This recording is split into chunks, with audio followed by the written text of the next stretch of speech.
On May 2nd, 2011, Nicholas Farmer was at Professor Tom's on 2nd Avenue in New York City. Maurice, the bartender, nudged him and said, "Hey, Nick, there's the author of Game of Thrones." They were all there to watch the HBO version of the book. Nicholas approached the creator, and a conversation ensued. He asked if he'd heard of authors at Google, and if he'd be interested in speaking there. Friendly guy that our guest is, he said, "Have your mother contact my publicist. It's up to him." I turned to our Authors at Google network. The publicist was contacted and a return email offered. July 28th at noon. Work for you? Yep. So here we are today, July 28th at noon, our first live streaming of an Authors at Google event. Thank you all for joining us. You, the viewers, have shaped the questions we will be asking today. And thanks to all the people here at Google that helped make this event possible. And now, our one and only, Dan Anthony, will introduce today's guests.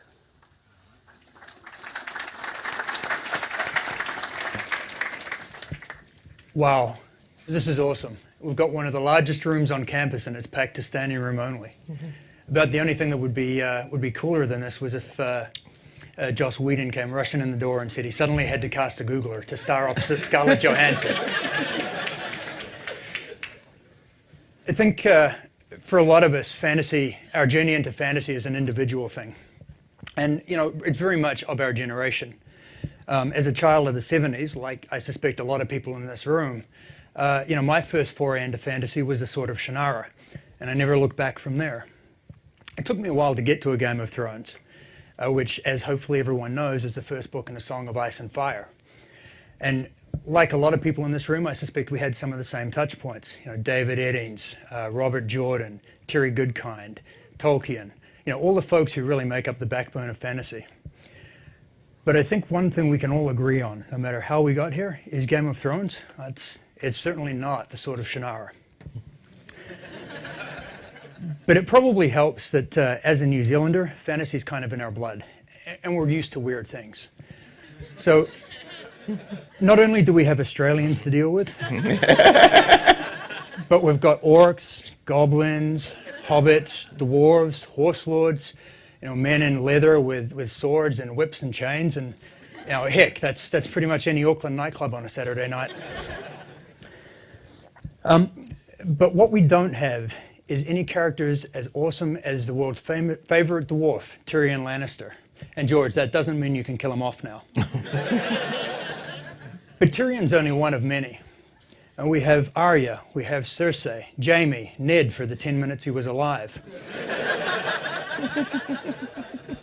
And it's not just the main characters that are really interesting. There's a whole host of smaller characters. Davos, Bronn, Syrio, you know, and these are all compelling and richly realized. And possibly part of that is the way the story is structured. When your characters have an average life expectancy of 37 pages, you kind of have to have a long life cycle. But regardless, it's given us a really rich world to get immersed in. And now we've got the HBO series, which is bringing a whole new realm of audience to these books. And for those of us who are readers of the books, it means that we now know we have to get the next 2 books within 6 years because they need them for season 7 of the HBO series. But the really cool thing about these books, and I think the thing that resonates, is they are truly a worldwide phenomenon. You know, they're in 22 languages or 20-odd languages, and I just got back from a round-the-world trip. I had 8 different countries, 4 different continents, and every country I found people I could talk to about the books that really got into it. And there's something really cool about walking into some rinky-dink little bookshop in the back streets of Hong Kong, and front and center is Game of Thrones on display. But I learned something on the trip. So in India, it seems they censor HBO, and they censor it quite heavily. I also learned that in India, they don't like movies where the hero dies. So this leads me to believe that in India, Game of Thrones is going to be 23 minutes long, and it's going to be the most unpopular 23 minutes in television history. Ladies and gentlemen, the man who's given us one of the best fantasy series of all time, one of the most compelling reasons to watch television today, and the man who made it acceptable for nerds to talk about fantasy in public again. Please join me in welcoming George R.R. Martin.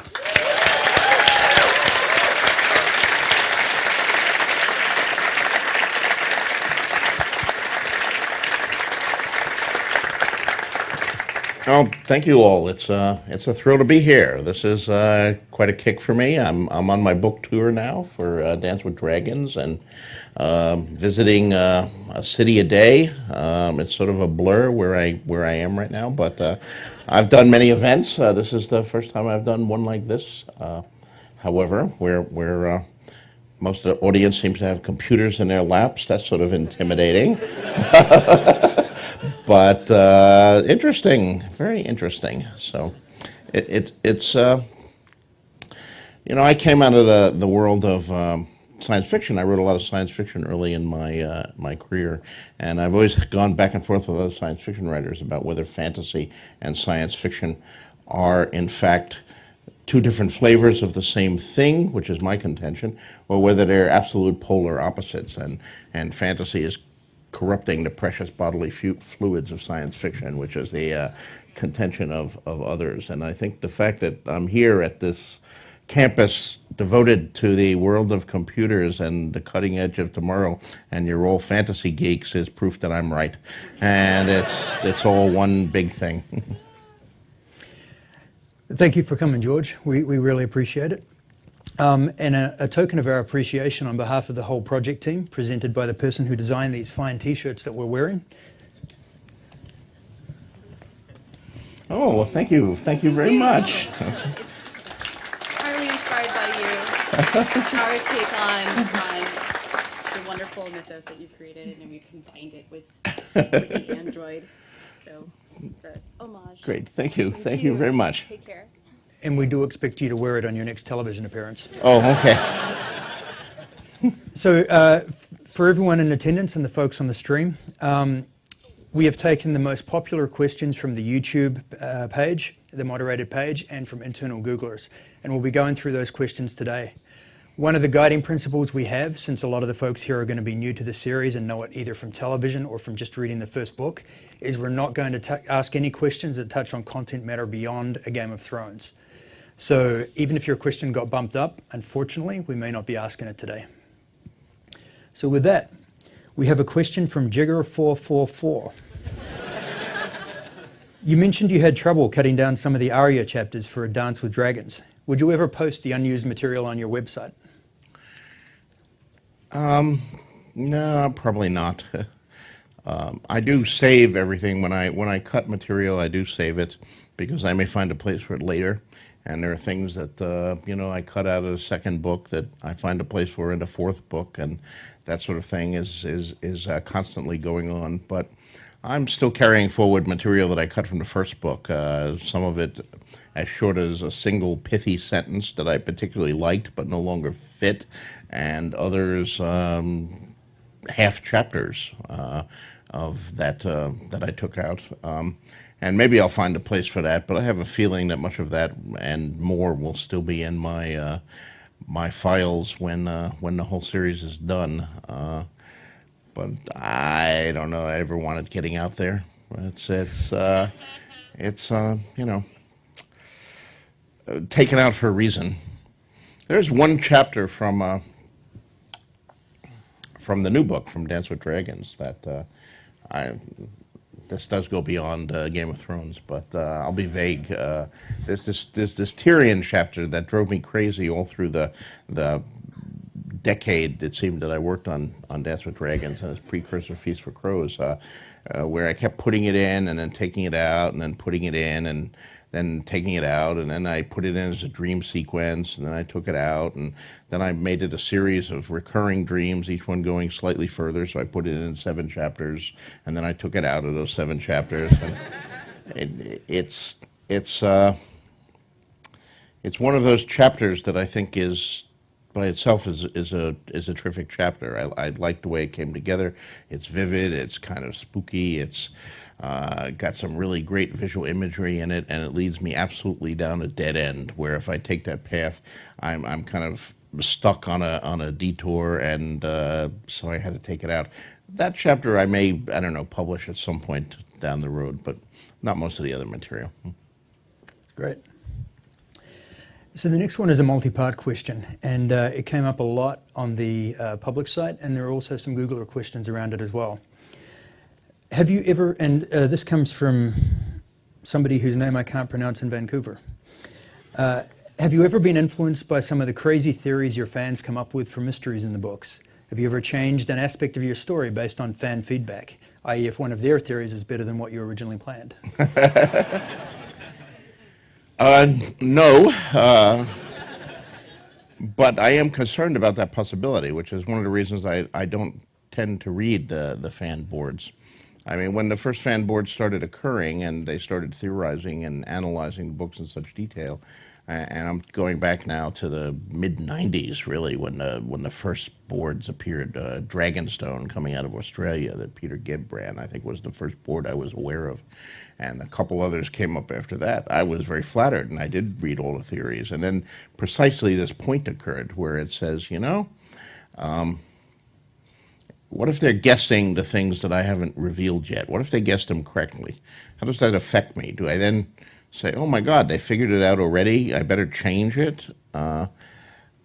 Or do I just ignore it and plow ahead? And what if they come up with better ideas than the ones I had? Do I steal them?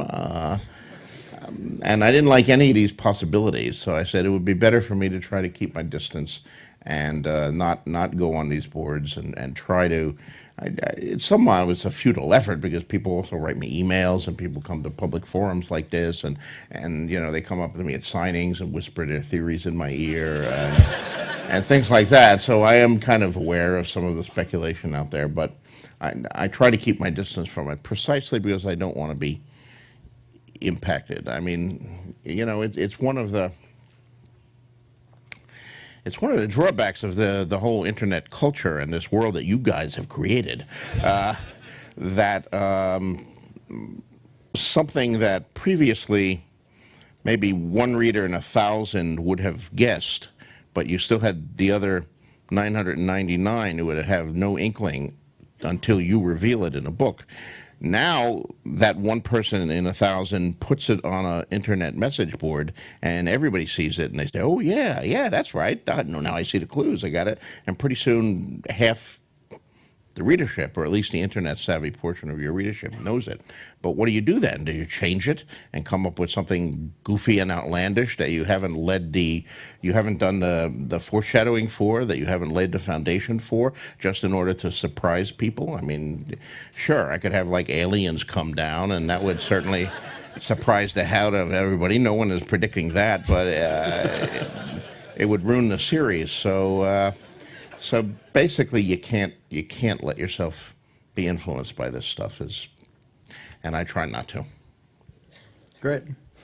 So Rita Meyer, who is a Googler, asked, so as a result, you know, as a sub-question, with the books now being adapted for a successful TV series that you also write for, do you think this will have an influence on the decisions and choices you make in the novels? Well, once again, no. I hope not. The novels are novels, the TV series is the TV series.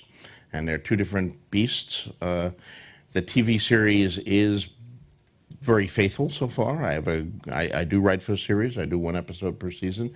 I'm also a co-executive producer on a series. I have a great relationship with David Benioff and Dan Weiss, who are the showrunners and the main writers on the series. But ultimately, that's their baby, and the books are my baby. And there is the possibility that, as faithful as we've started out and as faithful as we intend to be, that changes will come into effect. What I call the butterfly effect, which I'm sure, you know, being the audience you are, you all understand because you've read Ray Bradbury's The Sound of Thunder. You know, you step on a butterfly in the Pleistocene and it seems very minor, but suddenly you return to the future and all of human history has changed because of that butterfly. A small change can produce large changes later on, and that's a question on the show. I mean, we've already seen in the first season, as faithful as it was, at least two significant departures. One character who has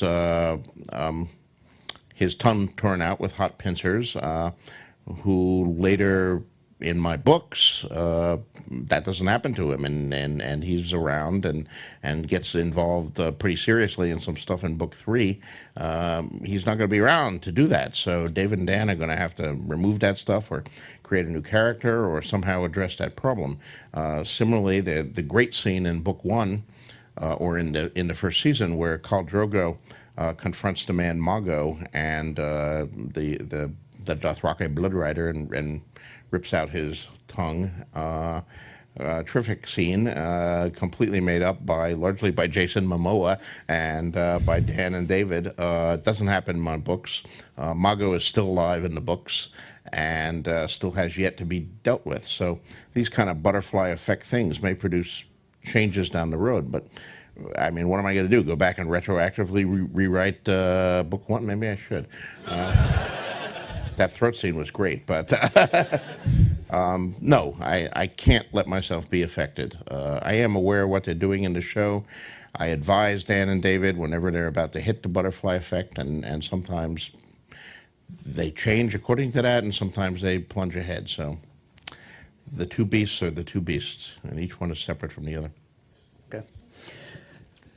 So coming from Tanati in Slovenia, what was your favorite, and well, now we know this, what was your favorite and least favorite scene in HBO's Game of Thrones? My favorite scene, well, this, of course, I suppose everybody's seen the series now. I don't have to worry about giving things away. But my favorite scene had to be the end of episode 9, the execution of Ned. I thought they did that very powerfully.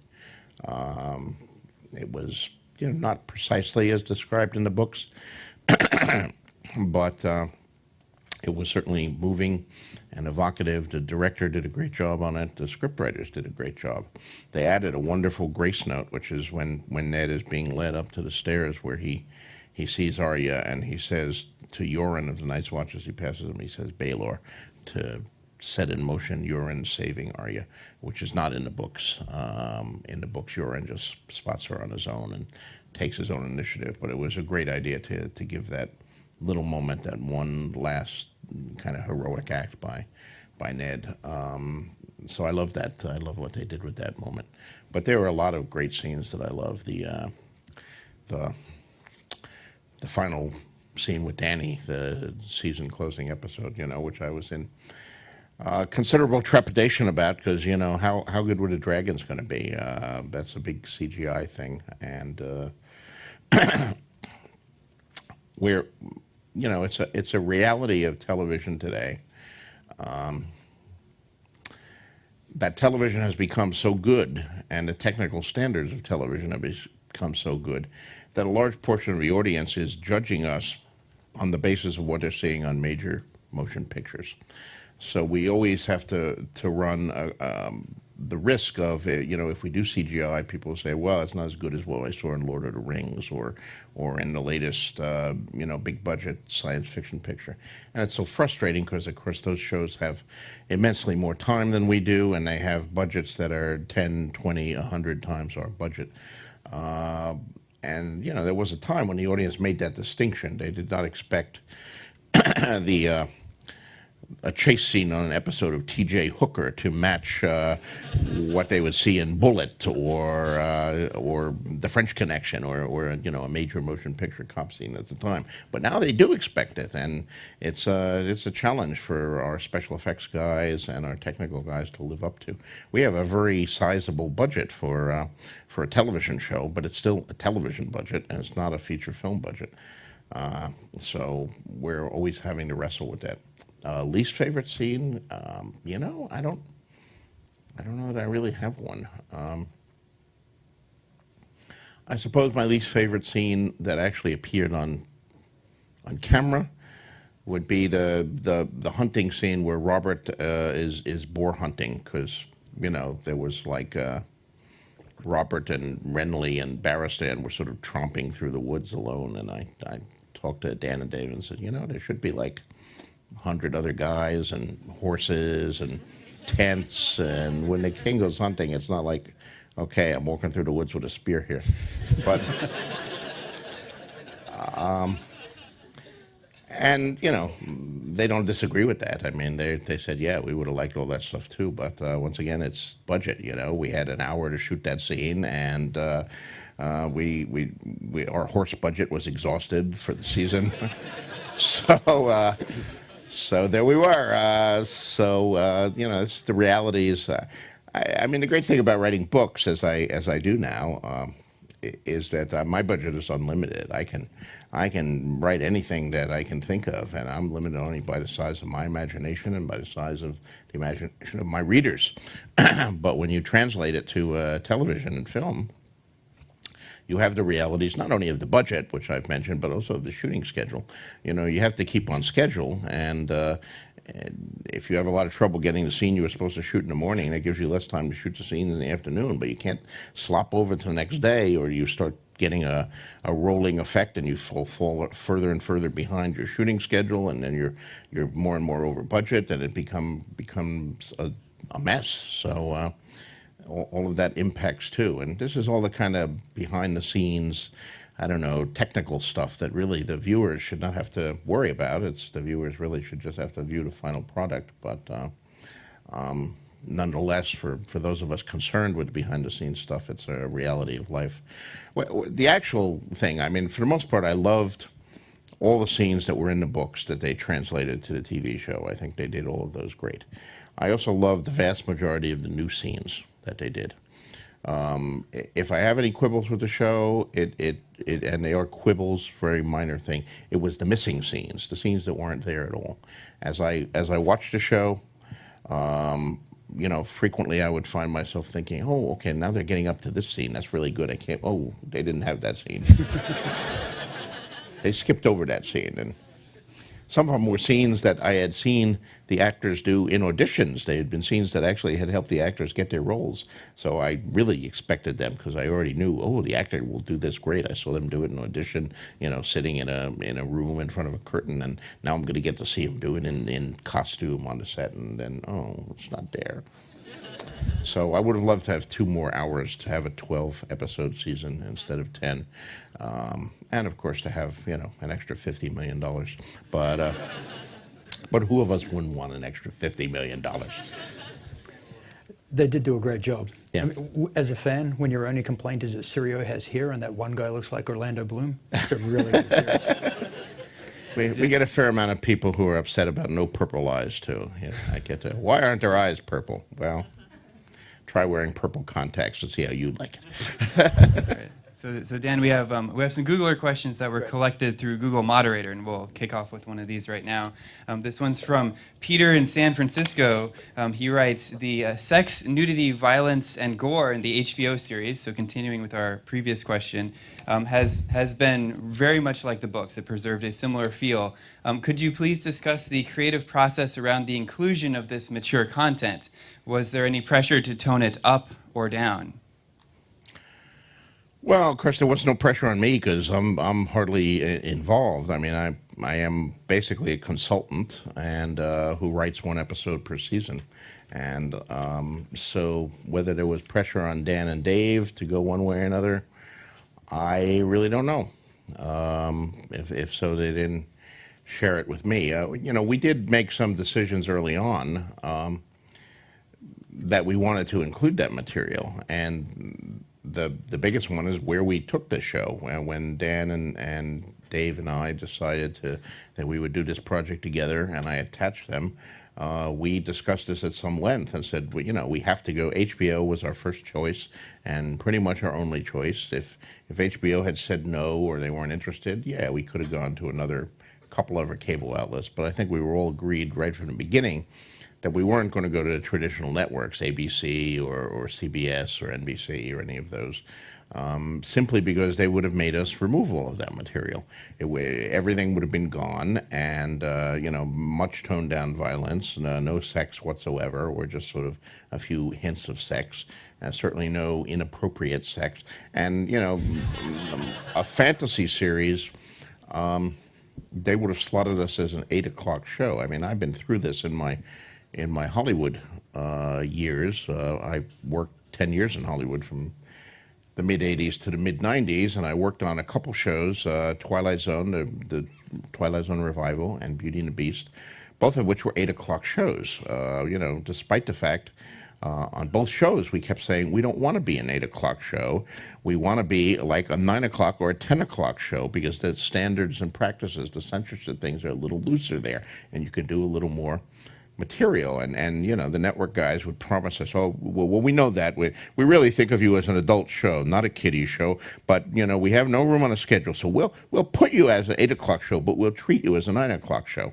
And then we would be put as an 8 o'clock show, and those guys, who were the programming guys, would suddenly no longer be around, and instead we'd be dealing with standards and practices guys who were censors, who were saying, I don't care what programming told you, you're an 8 o'clock show, and these are our 8 o'clock standards. So we made a decision right away, we're going to go with HBO. HBO has that kind of stuff, whether it's a 7 o'clock show, an 8 o'clock show, a 5:30 show, they don't care. You're signing up for HBO, you're paying a subscription, you know what you're getting, and what you're getting is something you can't get on the over-the-air networks. So that's part of it. And then the other big decision we have to make to keep all that material was the ages of the characters. In the books, Danny is 13 years old when all of this begins. And I was drawing, although my books are fantasy, they're not historical fiction in a strict sense. They occur in imaginary world and imaginary kingdoms. They're very heavily based on real medieval history, and of course I've done a ton of research about real medieval history. And basically in the Middle Ages they did not have our concept of adolescence, of this sort of teenage year in between where we're kind of adults but we're not adults, and we have different ages where we're allowed to vote at this age, and we're allowed to go to war and die at a different age, and we're allowed to drink at another age and to have sex at a different age depending on which state we're in. All of that stuff. They had child and adult, and the difference between them was the onset of sexual maturity. And we still have in our cultures remnants of this older structure in our ceremonies, the Jewish bar mitzvah, the Catholic confirmation ceremony, which I went through as 13, reaffirming as an adult the vows made for me by my godparents at baptism. That the Catholics once considered 13 adulthood. And I promise you that even when I went through my confirmation ceremony, my parents no longer did not consider me an adult even afterwards that I went through the rite of passage. So, these things are just remnants now, but they weren't remnants in the Middle Ages, and they're not in the books. We have a very different way of looking at things.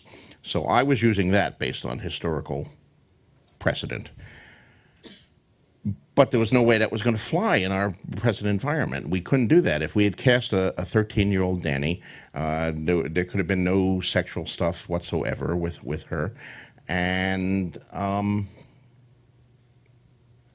even if we had cast like a 17-year actress playing a 13-year-old, there are some very stringent laws in like the United Kingdom. You can't do that.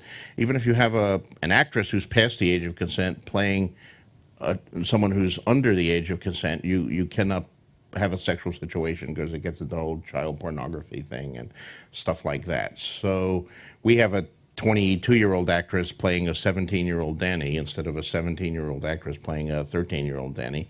And, we did that deliberately so we could include this material. So I think that speaks to the fact that we did think it was necessary to the story we wanted to tell and all that.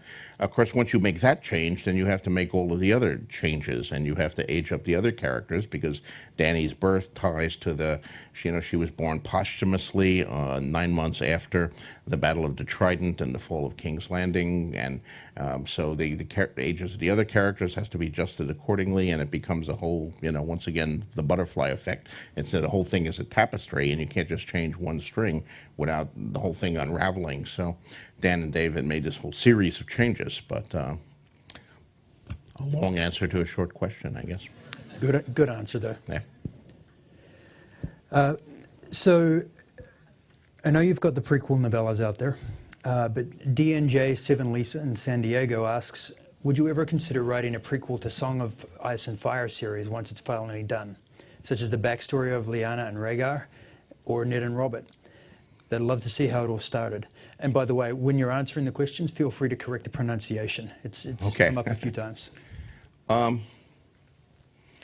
You know, I don't have any plans to do any of those stories, but I never rule anything out. You know, if I get an inspiration or one of those stories suddenly takes hold of my imagination and won't let go, sure, maybe I'll do something like that. One of the things I've been trying to do with the series is to tell these stories, tell the stories of Robert's Rebellion and some of the stories of the history of Westeros in successive revelations and flashbacks and people remembering things. So at the same time the story is moving forward, it's also kind of moving backward, and gaps are being filled in, and you're learning when you hear about this event in the first book, and then you hear a little more about it in the second book, and then the third book you hear about it from a different person who has a very different version of what happened from the previous versions you've heard, and then there's this hole in it which gets filled in the fourth book. So I hope by the time it's all finished, I will have expanded backwards as well as gone forwards, and many of the gaps will have been filled in, and you'll know more about the whole Robert and Rhaegar and everything like that. But it's not quite the same as telling a story about them, I realize. I still have 2 more gigantic books to write, though. So, And 6 years to finish them. and right, yes, I'm very fast. So, I don't know what I'm going to write after that. You know, whatever seizes me. I mean, I like to do different things as a writer. This has been a huge project, certainly the biggest thing I've ever done in my life or career. But I've done other things and hope to continue to do other things. Much as I love Ice and Fire and fantasy, I also love science fiction. I want to do more science fiction work. I want to do more short stories. I love doing those. Wild Cards, which is a series I've been working on even longer than Ice and Fire. In the beginning of Wild Cards, I wrote a lot for it as well as editing it. Now the series is still ongoing. Mostly I edit these days because I don't have time to write for it. But I'd love to go back and write some more Wild Card material about some of the characters for that. So what will I feel like writing after those 6 years are done? Who knows? Whatever I feel like writing on that particular day. There was someone at the podium, I think, who had another. Hi, so we have another question. It is, given HBO's history of completely changing storylines, I'm looking at you, True Blood, how did you get them to stay so true to your complex as all hell novels? Candy and chocolates. You know, it's David and Dan, really. David Benioff and Dan Weiss are the showrunners. You know, I don't have any veto power. You know, I signed a pretty standard contract where I gave them rights to adapt this into a television series, and I got certain titles and the agreement I'd write 1 script a year and a large dump truck full of money. And they can do, you know, they can have the aliens come down next season. They can turn the whole cast into vampires. And I'm powerless to stop them, but I don't think they will do that.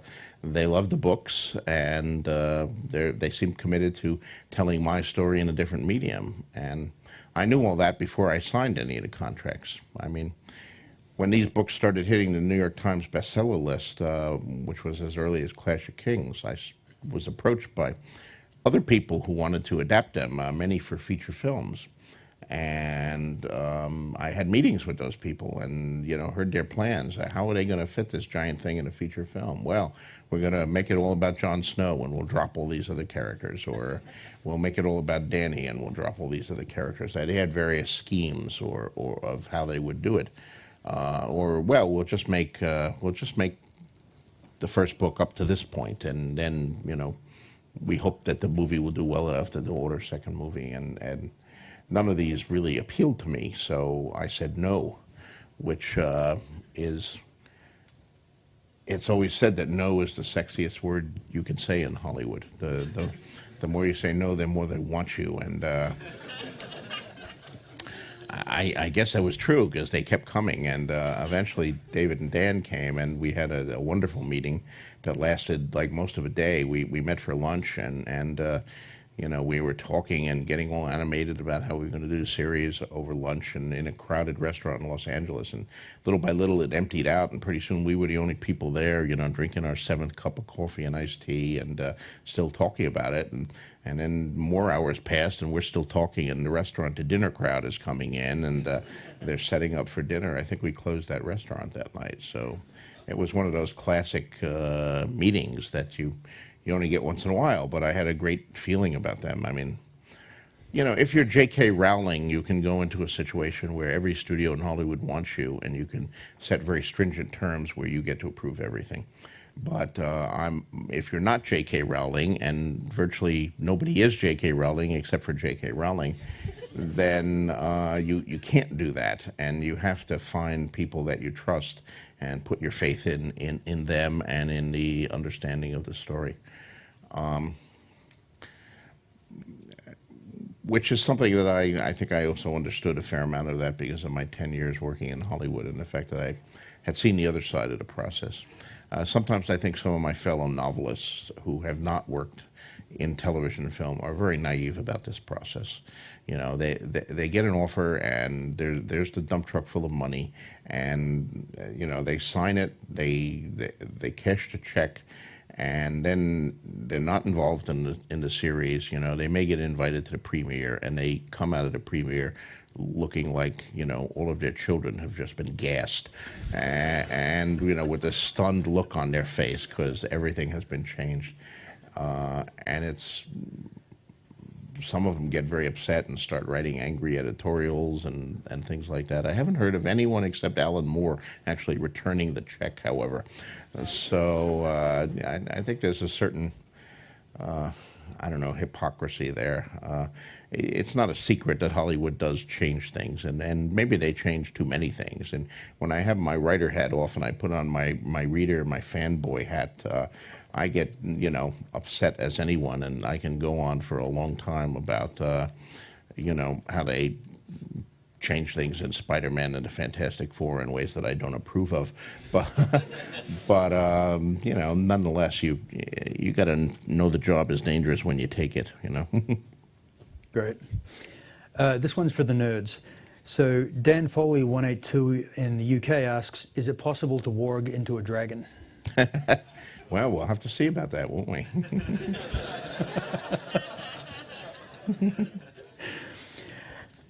Fusion, also from England, asks, how do you decide the characters that get to be a POV character? I read somewhere you resisted adding a character as a POV for a while until finally giving in. So I wondered the kind of decisions you have to make in that regard. Are there certain traits that a POV character needs, or do they just need to be surviving? Well, I try to give each of my POV characters a story. And I've had an occasional POV character who only lasts a chapter and then dies. So in that case, it's a very short story. But it's nonetheless a story. It should have, you know, the semblance of a beginning and a middle and end. Even if it's not connected to the main story of the books, it should have a certain, you know, Rosencrantz and Guildenstern are dead sort of thing. I mean, that was their story, which is off to the side of Hamlet's story, but both part of the larger story. I try to resist having POV characters who are just there to be a pair of eyes. You know, if a battle is taking place or someone is being murdered and I don't have a POV character there to see it, I tend to present that as a, you know, report that someone receives or a rumor, rather than just switching into third guardsman on the left, so I can have him see that, because I don't like that as a reader, and I don't like that as a writer. But one of the criteria, so I guess one criteria is, do they have a story, and what is the story of the POV character? Another thing, though, is the thing of pair of eyes. I mean, sometimes you need, the question is it important to present this thing on stage, to dramatize it and have the reader actually go through it, or is it sufficient that we just hear about it, hear a summary? Do you need full dramatization, or is summary narrative sufficient? And if we need the scene to be brought out, then we may need a POV character there. And can I get any of my existing POV characters there? I mean, I've talked with those of you who read my Not a blog will know that with Dance of Dragons, one of the things that I wrestled with for a long time was what I called the Milanese knot, which I can't go into in any great detail without spoiling tremendous things, but a lot, and 5 years from now, maybe if the next book is out or something and everybody has read this book, I will talk more about that in more detail, but a lot of it simply had to do with a number of POV characters being together and some important events coming on, which some of them would see from one viewpoint and some from another, and some wouldn't really know what was going on. So how did I get these particular sequence of events across with what point of view? And I would write something from one point of view and it wouldn't quite work, so I'd write it from a different point of view and it wouldn't work either, and I'd try splitting it. I finally solved that problem in part by introducing a new point of view, who was much more centrally located, but he'd been a character who had been there all along, and he was deeply involved in the things, and he was, it all fell into place once I introduced that, so you can have that kind of breakthrough.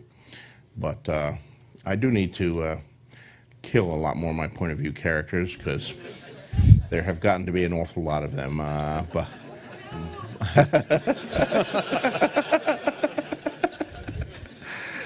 So, which ones will die? Well, you'll just have to keep reading to find it out. And I think the character you're referring to is the one who was asked about. Okay, yes. Another Googler question. Okay, so this question is asking, if you could take back one thing you wrote in any of your books, what would it be? One thing I wrote in any of my books? Well, I would take back the little one-page thing at the end of Feast for Crows, where I say the next book will be out within a year.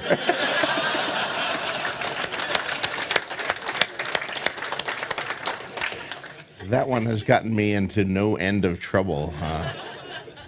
All I could say is I meant it at the time. I mean, I was splitting off 500 pages from a 1,500-page manuscript, so I only had to write another 500 pages. I can write 500 pages in a year. I've done it before.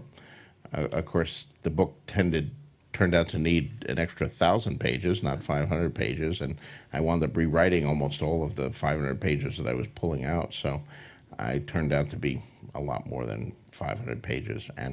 And even that being said, yeah, I can write 500 pages in a year, in a good year. I've had good years in which I have written entire 500-page novels, start to finish.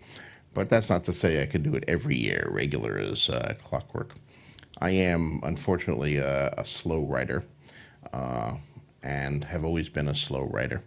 But I'm a slow writer given to delusions of optimism that I can be a faster writer under certain circumstances. And sometimes I am, but more often I'm not. Great. So we had a whole bunch of questions around this, so we had to pick one of the most popular ones and go with it. BT Fabian 1 asks, I'm just curious, several authors I read have discussed how hard it is to sometimes kill off certain characters, which clearly is not an issue here. You've certainly killed plenty off in your career, both in and out of A Song of Ice and Fire. Which character was the toughest to kill off?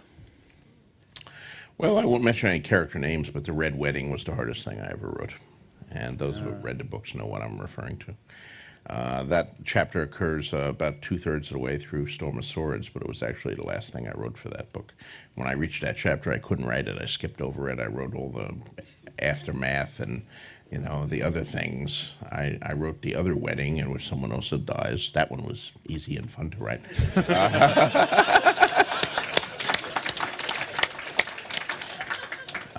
Because, everybody wanted to see that little shit die.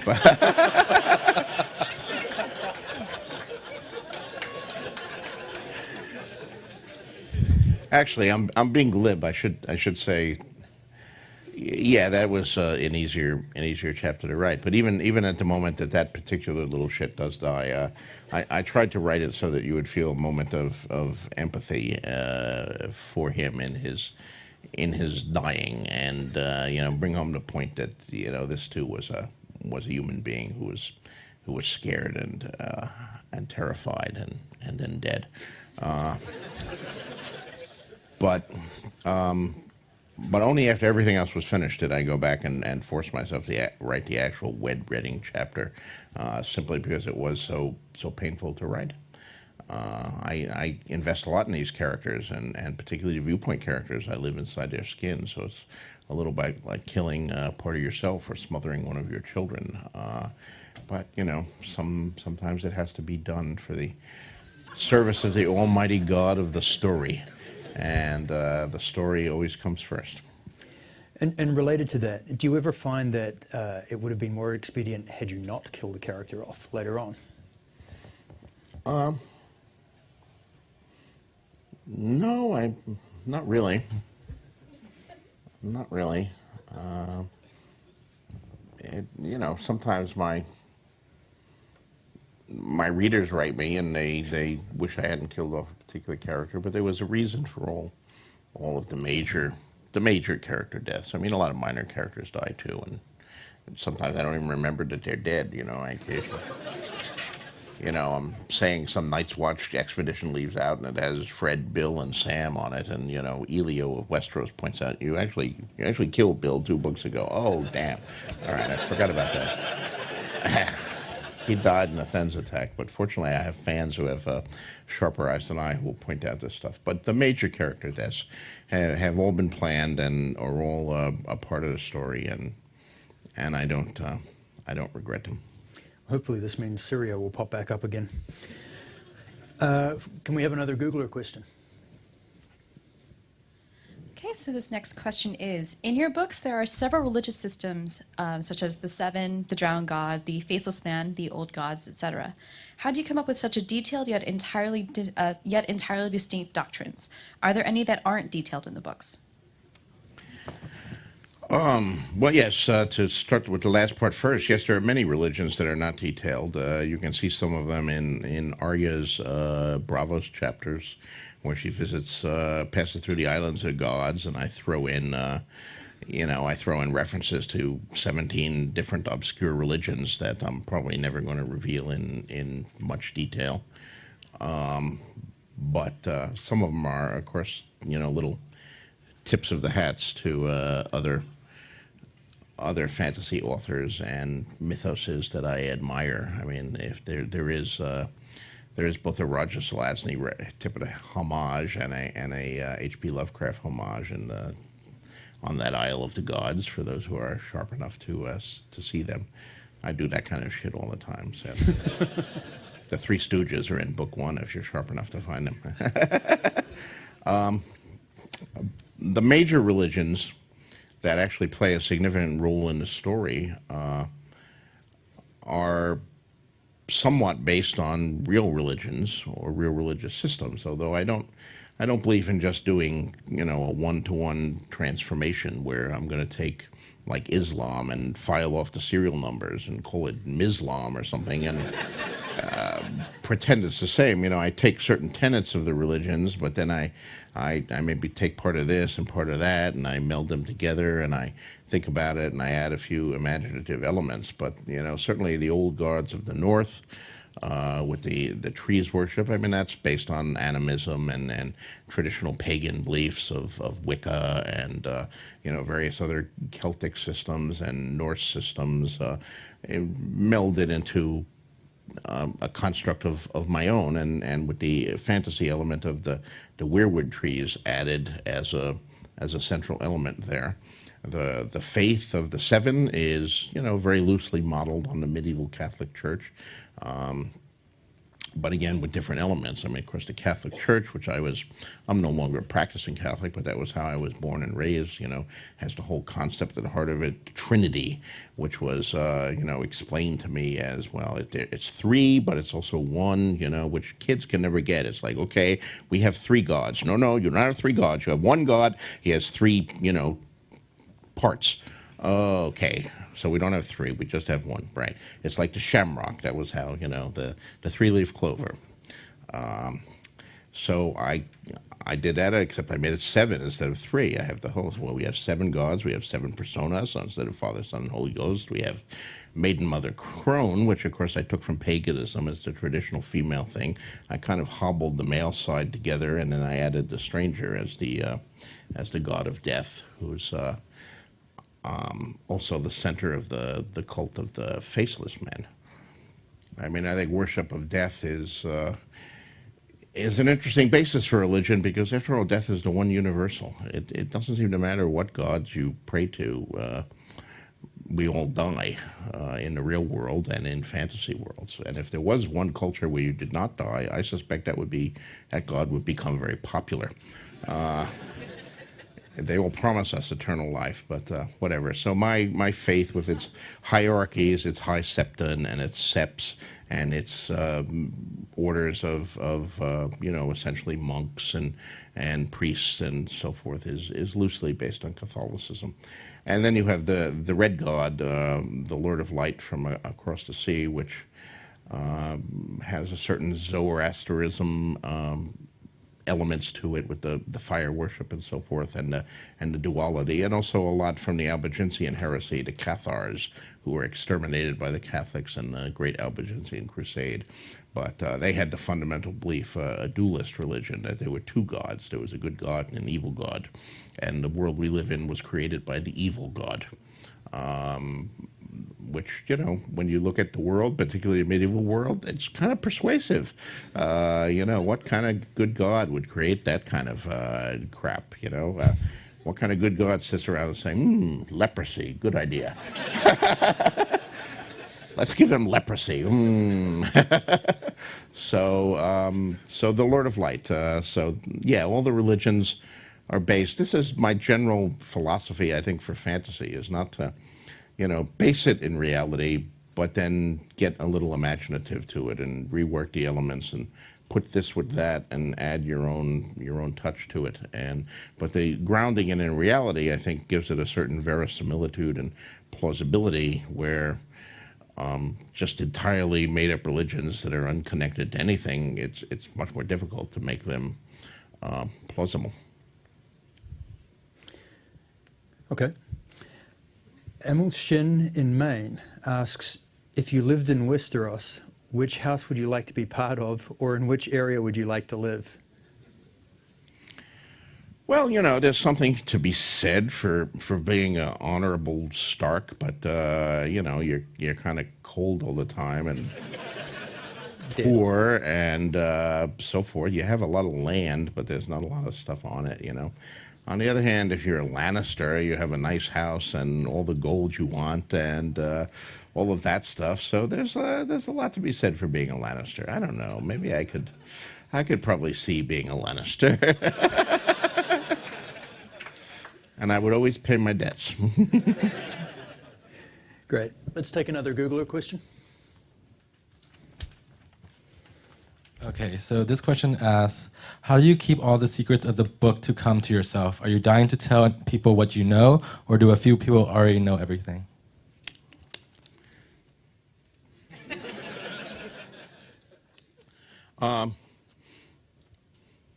I'm not dying to tell everyone what I know. Eventually, I will have to yield up all my secrets, but actually, if anything, maybe I hold on to some of these things too long. I don't know. There's always the question, when do you reveal something? How long do you draw it out? And, the books are full of little puzzles and enigmas and reversals, and, how do you place those?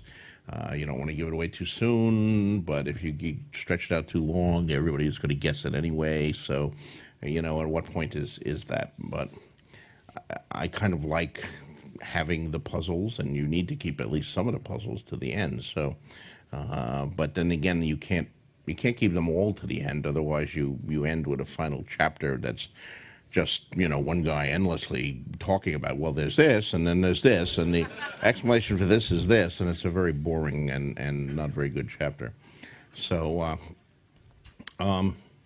David and Dan know a few things, a few important revelations. So, eventually, if I am, hit by a truck or something like that, they would know a few things, but they don't know all by any means. And my editors know a few things and have guessed a few things. So I suspect that some of the fans probably know more than anything else. I mean, I'm going to be doing the Concordance, the Ice and Fire Concordance is the next project, The World of Ice and Fire, which is under contract to Bantam and Random House. And I'm doing that with Elio Garcia and Linda Antonsen of the Westeros site. And I swear they know Westeros better than I do. I mean, Elio's knowledge of it is just absolutely amazing. When I'm writing books, I sometimes, call him up and say, I'm about to introduce this character. I think I mentioned him in book 3. Did I ever say what color his eyes are? And, within a half hour, I get, blue-gray, page 314, second book. Oh, very good. So, Great. I hate eye colors. Everybody should have the same color eyes. I'm constantly getting screwed up on eye colors. Just make them all purple. Yeah. So we probably have time for one more question. And I think the next one's such a good one, we should probably use a Googler one. The question is, the women in leadership roles seem particularly challenged. Can you share your insights about women in positions of power? I don't know if I have any particular views about women in position of power, although I think it's more difficult for women, particularly in a medieval setting, than for men, because in addition to all the usual problems of having power, they have the additional problem of that they're a woman, and a lot of people don't want them in a position of power in what is basically a patriarchal society. So that is a challenge to all of my queens or would-be queens. And once again, I'm drawing from medieval history on that.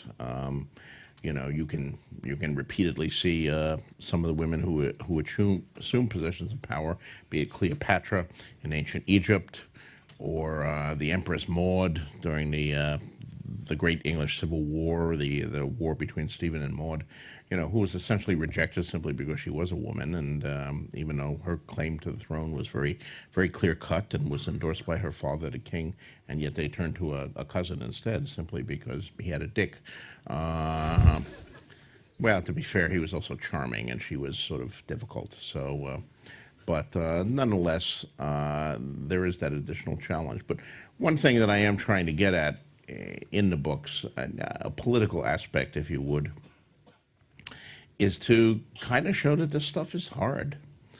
I mean, I think an awful lot of fantasy, and even some great fantasy, falls into the mistake of assuming that the good man will be a good king. That is, all that is necessary is to be like a decent human being, and then when you're king, of course, everything will go swimmingly. And, even Tolkien, who is I think, my respect for Tolkien is second to none, and all modern fantasy flows from Tolkien. But there's an unspoken assumption in his books there that, Return of the King, Aragorn is the king now. Everything will be hunky-dory, the land will prosper and it'll be wonderful, and the crops will be good, and there will be justice for all, and the enemies will be defeated. And, you never actually get into the nitty-gritty of Aragorn ruling, and, what is his tax policy, and how does he feel about crop rotation, and how does he handle land disputes between two nobles, both of whom think that they should have this particular village, so they take turns burning it down in order to establish this claim. These are the hard parts of ruling, and be it in the Middle Ages or now. And of course, it's not enough to be a good man to be an effective ruler, and it never has been. If it has been, Jimmy Carter would be the greatest president of the 20th century. I mean, he's clearly, I think, the best human being to be president in my lifetime, but he was not a particularly effective president for all his decency and his humanity and his compassion and his undoubted intelligence. I mean, the man was a nuclear engineer in a Navy, but nonetheless, he failed at it. And there are some examples of medieval kings in history who were terrible human beings, but they were nonetheless very good kings for their country. So it's complicated and it's hard. And I wanted to show not just with the women, but you see in my books repeated examples of both kings and the hand of the king, the prime minister, if you would, trying to rule, and whether it be Ned Stark or Tyrion Lannister or Tywin Lannister or Daenerys Targaryen in the latest book, Cersei Lannister in the book before that, and trying to deal with some of the real challenges that affect anyone trying to rule the Seven Kingdoms or even a city like Marine. And it's hard. We can all read these books or look at history and say, oh, so-and-so was stupid. They made a lot of mistakes. Look at all these stupid mistakes they make. But these kind of mistakes are always much more apparent in hindsight than when you're actually kind of faced with the decision about, my God, what would I do in this situation? How do I resolve the thing? Do I do the moral thing, but what about the political consequences of the moral thing? Do I do the pragmatic, cynical thing and just kind of screw the people who are screwed by it? I mean, it's hard, and I want to get to all of that, and be it a male ruler or a woman's ruler. So everyone, that brings us to about time. Thanks everyone in the room for coming along. Thanks for submitting your great questions. Thanks everyone on the stream for tuning in. And George, thank you so much for taking the time out to come in, answer the questions, and grace us with your presence. It's my pleasure. It's been a thrill to be here and to take place in this high-tech computer things. I think you should bring some of these strange machines of yours to Westeros. It could probably entirely replace the whole thing of tying messages to the legs of ravens. Great. Thanks, Great. George. Thanks.